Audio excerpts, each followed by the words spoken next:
الفطير الفلاحي كما يكن أن يكون.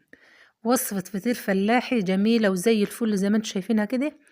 فطير مورق ورقاته زي الجلاش ما شاء الله كده، الله أكبر. زي ما انتم شايفين معايا، شايفين رقات الفطير عاملة ازاي. طريقة الفرد بطريقتين مختلفين. هنعمل كده نفرده بطريقتين سهلين طريقة سهلة وبسيطة للمبتدئين، يعني اللي ما بيعرفش يعمل فطير ولا عمره عمله، لو شاف الفيديو ده هيعمله معانا بإذن الله زي الفل.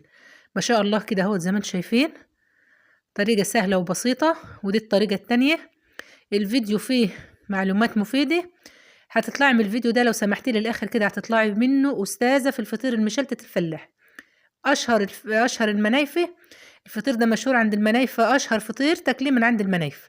هنقول على طريقة التسوية بتاعته. اللهم صل على النبي كده زي ما انتم شايفين معايا ازاي تسويه بالنار كده جميل، ويبقى من فوق ومن تحت زي ما انت شايفة